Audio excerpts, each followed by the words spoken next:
Visage d'Haïti. Un coin d'Haïti. Douillettement couché entre deux bras de terre qui s'avancent dans la mer bleue, doucement caressé par la brise qui vient de la vaste baie, bien protégé des grandes tempêtes par les hautes montagnes qui l'environnent, la petite ville est un véritable paradis. Pour compléter son charme, il a été aménagé au beau milieu de cet Éden, un gentil petit parc, coin féerique, rendez-vous des amoureux. Des bancs de granit au coin des allées ombragées et fleuries où se mêlent les senteurs du jasmin, de l'œillet et du louis. Une fontaine ronde où des anges vêtus de bleu à la joue gonflée font jaillir de leurs trompettes blanches une eau fraîche et argentée. Bien au centre du parc, un vaste kiosque où, certains soirs de fête, se réunissent des musiciens impeccables dans leurs costumes blancs.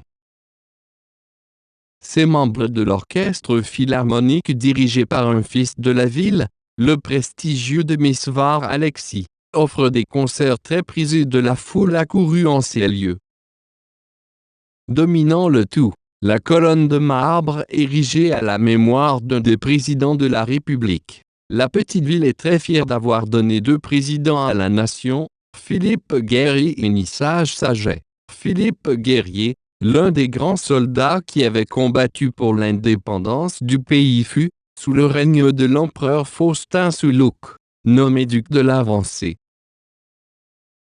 Aussi avait-il demandé qu'après sa mort, une partie de ses restes fût enterrée là où il a connu la gloire en combattant au fort de l'Avancée, à Dessalines, et l'autre partie, dans le parc qui porte aujourd'hui son nom place Philippe Guerrier. Quant à Nissage Saget, celui qui répétait souvent « Je suis ni sage ni fou », il fut l'un des rares présidents d'Haïti à ne pas essayer de s'accrocher au pouvoir à la fin de son mandat. Au sénateur dont les votes lui accordaient un second mandat, il déclarait que la constitution du pays ne le lui permettait pas et que, selon lui, la constitution avait plus d'autorité que le Sénat.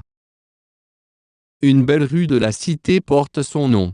2 longues artères traversent entièrement la ville conduisant aux 2 portails, l'entrée et la sortie, tandis que les rues adjacentes amènent toutes à la mer.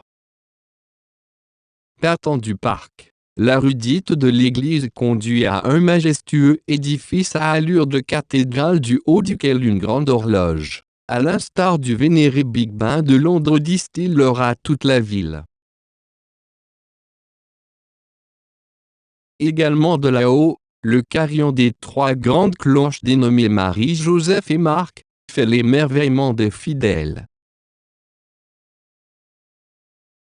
Au porche de l'église, une plaque commémorative rappelle que, de cet endroit, sont partis de valeureux Haïtiens qui allaient à Savannah combattre aux côtés des Américains qui luttaient pour l'indépendance de leur pays.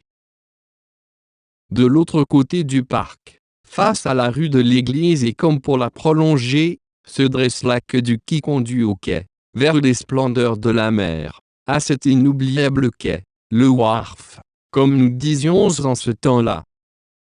Les amoureux y allaient au crépuscule pour admirer le coucher du soleil, entouré d'une extraordinaire auréole de grands doigts d'or qui se reflète sur la mer embrasée. L'astre royal descend lentement derrière les nuages empourprés. Lentement, pouce par pouce, il plonge et disparaît dans l'océan, laissant traîner un féerique décor sur l'immensité frissonnante.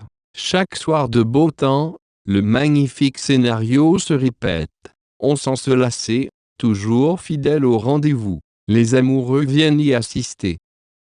Puis la gorge serrée par l'émotion, l'âme transportée devant tant de magnificence, ils feront volte-face pour se diriger vers le parc.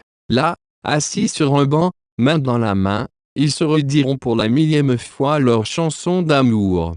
C'était la ville des amoureux et des poètes. Si vous avez reconnu votre coin de pays, faites-nous signe. Une Saint-Marcoise.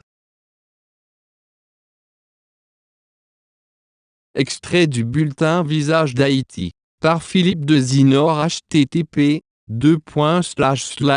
visagedeti.blogspot.ca/